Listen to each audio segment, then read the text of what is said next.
Renungan Tetes Embun. Renungan Tetes Embun hari Jumat tanggal 2 Februari tahun 2024.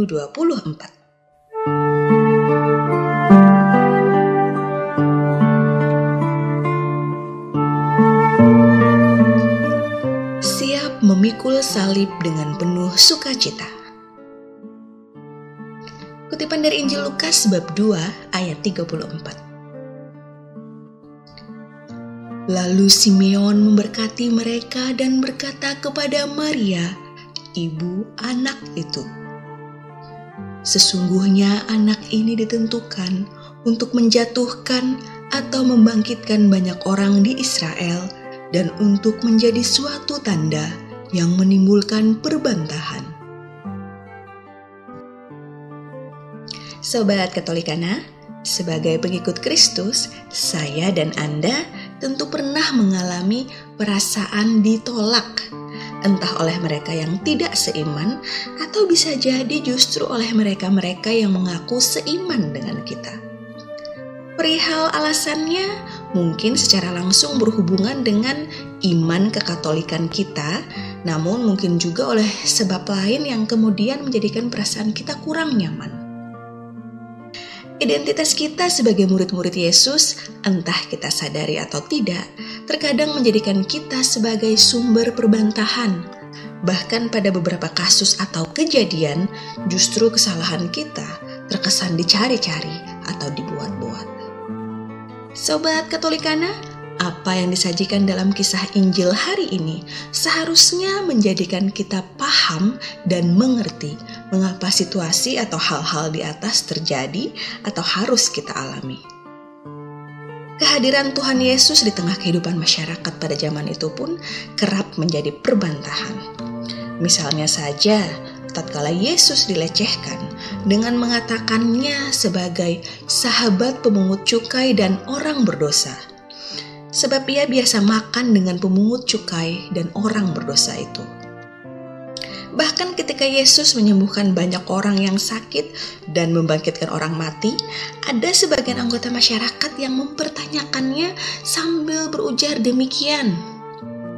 Bukankah ia ini tukang kayu, anak Maria, saudara Yakobus, Yoses, Yudas, dan Simon?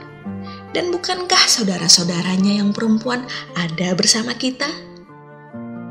Sobat Katolikana, jika Tuhan Yesus sendiri semasa hidupnya mengalami hal-hal demikian, maka sebagai murid-murid yang mengikuti jalannya, kita tak perlu gentar menghadapi segala perbantahan yang timbul dalam keseharian kita. Perbantahan yang muncul karena identitas kita sebagai para pengikut Yesus. Dan tentunya memikul salib berarti siap memikul penderitaan kita. Seperti Tuhan Yesus yang memikul salibnya hingga sampai di puncak Golgota, lalu wafat disalibkan untuk menebus dosa-dosa umat manusia. Siap memikul salib berarti siap sedia dengan penuh sukacita, melepaskan ego dan keakuan kita, dan menyatukan penderitaan kita dengan penderitaan yang dialaminya. Marilah berdoa dalam nama Bapa dan Putra dan Roh Kudus. Amin. Tuhan, sebagai murid-murid-Mu, kami yakin dan percaya bahwa panggilan kami adalah mengikuti jalan-Mu.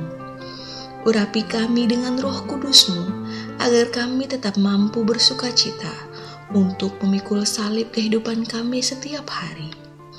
Mampukan kami untuk menjadi pribadi-pribadi yang rendah hati, pribadi-pribadi yang terbuka terhadap rencana-Mu.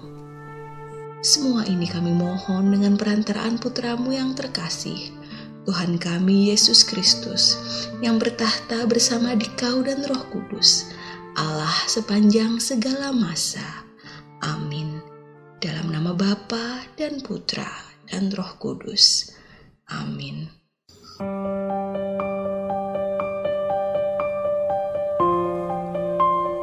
Demikian Anda telah mendengarkan Tetes Embun yang dipersembahkan oleh Radio Katolikana. Renungan Tetes Embun bisa Anda simak di Radio Katolikana media sosial Radio Katolikana, dan YouTube Katolikana. Terima kasih dan sampai jumpa.